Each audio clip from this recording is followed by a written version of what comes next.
দেহপট শনে not সকলই হারায়, এই উক্তি তারই করা। তিনি গিরিশচন্দ্র ঘোষ। বাংলা থিয়েটারের প্রাণপুরুষ।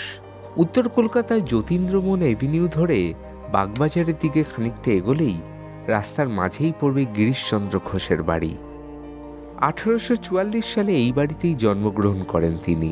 বহু নাটক পরিকল্পনার সাক্ষী এই ভিটে, কারণ গিরিশচন্দ্র ঘোষ আর বাংলা পেশাদারি থিয়েটার সমার্থক শব্দ। এখানে বসেই একের পর এক নাটকে জন্ম দিয়েছেন তিনি। বাগবাজারের সঙ্গে শিল্প সংস্কৃতির যোগ বহুদিনের। ঠাকুর শ্রীরামকৃষ্ণ, মা শারদা, ভগিনী নিবেদিতা সহ বহু বিশিষ্টের পদধূলি ধন্য এই এলাকা।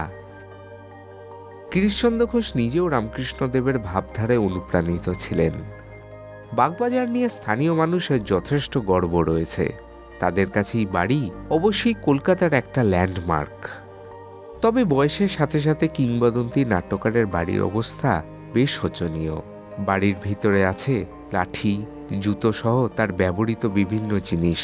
রয়েছে বহু দুষ্প্রাপ্য বইও, কিন্তু দেখার উপায় নেই।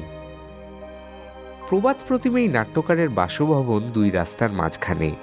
সবসময় বাড়ির দুপাশ দিয়ে গাড়ি যায়। এতে পুরনো বাড়ির কিছুটা হলে ক্ষতিও হয়।